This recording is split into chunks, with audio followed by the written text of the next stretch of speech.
Bonjour à tous, en ce premier dimanche de l'Avent. Vous qui chacun dans son semi-confinement, où que vous soyez, vous mettez à l'écoute de la parole pendant ce temps de culte. N'oublions pas que Dieu nous a dit là où 2 ou 3 sont assemblés en mon nom, je suis au milieu d'eux. Seigneur, nous voici assemblés via un écran peut-être, mais malgré tout, ensemble pour écouter ta parole et faire Église. Alors, Seigneur, sois au milieu de nous. Amen.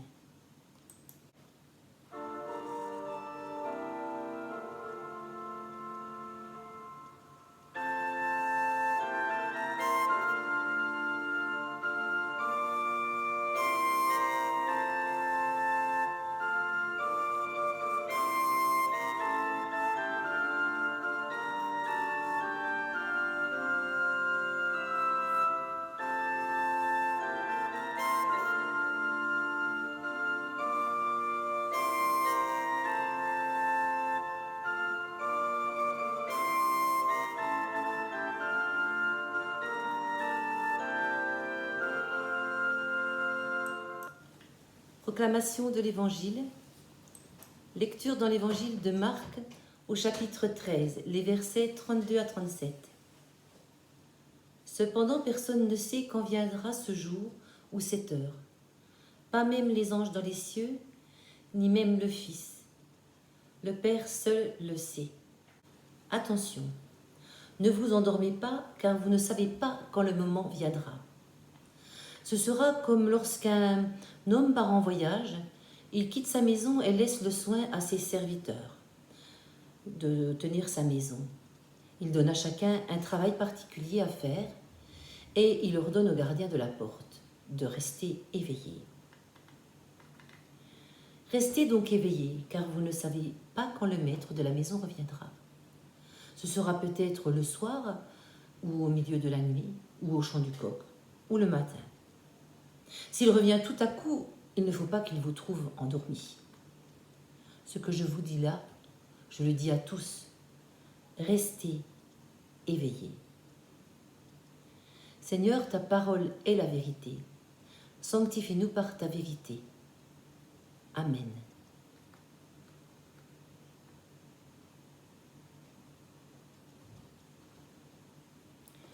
Le texte biblique de ce jour n'est pas sans rappeler celui de dimanche dernier dans l'évangile de Matthieu, au début du chapitre 25, avec la parabole des 10 vierges, que nous a commenté le pasteur Jacques-Hervé Louis la semaine dernière. Souvenons-nous.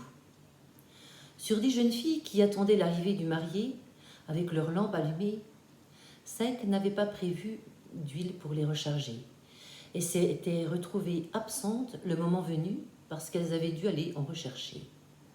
Pendant ce temps, le marié était arrivé et la porte avait été fermée. Elles ne purent aller au mariage, comme les 5 autres jeunes filles qui, elles, avaient prévu des recharges d'huile. Car comme le voulait la tradition, seules les jeunes filles portant une lampe allumée à l'arrivée des mariés pouvaient participer aux noces. En ce premier dimanche de l'Avent, temps où chaque chrétien se place dans l'attente de Noël et de la venue du Christ, nous avons nous aussi nos traditions, dont celle qui consiste chaque dimanche de l'Avent à allumer une nouvelle bougie sur notre couronne. Cette lumière évolutive, de semaine en semaine, nous fait cheminer jusqu'à Noël. Chaque semaine, nous nous éveillons un peu plus pour attendre celui qui est incontestablement notre lumière, Jésus. Marc, aujourd'hui, nous rappelle que nous sommes, nous tous, ceux qui se disent chrétiens, avant tout, des serviteurs qui attendent le retour du Seigneur. Chacun avec sa mission confiée par le Maître. Comme le dit le verset 34. Lorsque l'homme part en voyage, il quitte sa maison et en laisse le soin à ses serviteurs. Il donne à chacun un travail particulier à faire. De toute façon, nous ne connaissons ni le jour ni l'heure, n'est-ce pas? Donc, il convient, en tant que serviteur, de juste savoir se tenir prêt pour ce retour. Attention, ne vous endormez pas, vous ne savez pas quand le moment viendra. Restez éveillés. nous dit le texte de Marc. Mais que signifie rester éveillé? Est-ce que nous devons être vigilants et ne dormir que d'un œil comme un animal dans la crainte permanente d'être attrapé par un prédateur et donc ne vivre que dans la peur du lendemain, la crainte du jour dernier, du jugement dernier? Être comme ceux qui aujourd'hui ne regardent de ce monde que ce qui va mal. Et il faut reconnaître que nous sommes servis en ce moment. Ne voir comme tous les pessimistes qui ne voient que les signes annonciateurs de la fin proche du monde, en prenant pour exemple les catastrophes qui nous menacent en permanence. Ou écouter ceux qui prédisent l'apocalypse à telle date et telle date. Mais nul ne connaît ni le jour, ni l'heure, n'est-ce pas? Alors, rester éveillé ne signifie-t-il pas justement le contraire de cet enfermement dans la peur et le repli sur soi? Rester éveillé, n'est-ce pas être dans la vie, vivre au jour le jour en ne nous préoccupons pas du lendemain? Bon, ne me faites pas dire ce que je ne veux pas dire. Ne pas se soucier de lendemain ne signifie pas non plus mettre en danger soi et les autres en ayant un comportement irresponsable, en ne respectant pas certaines limites nécessaires. Surtout actuellement, vous me suivez. Pourtant, il ne nous est pas impossible de faire église, de demeurer communauté tout en respectant des mesures de distanciation que nous impose la situation sanitaire actuelle. Mais si évidemment, nous préférions pouvoir tous nous réunir sans crainte et embrasser nos familles, nos amis et nos frères et sœurs en Christ. Mais finalement, la situation nous prouve que nous pouvons aussi, avec nos cultes nouvelles formules en vidéo, nous réinventer et toucher près de 100 personnes comme ce fut le cas ces dernières semaines.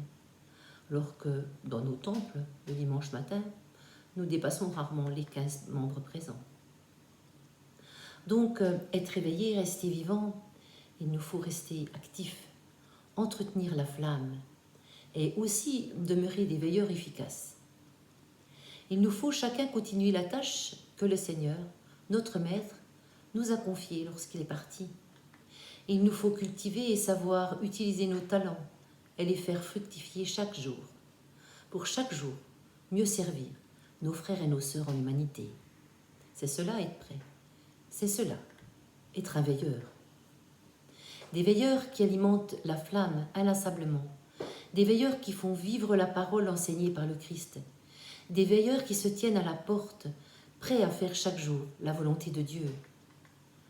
Alors, en ce temps de l'Avent qui débute aujourd'hui, il est temps de nous réveiller et d'être lumière d'espérance pour accueillir le règne du Sauveur qui vient. Et puis, pour terminer, je dirais comme ce cantique de nos écoles bibliques. Je suis la lumière, a dit le Seigneur. Avec toi, mon frère, ouvre-lui ton cœur. Le monde est plein d'ombre. Brillons, brillons bien. Toi dans ton coin sombre et moi dans le mien.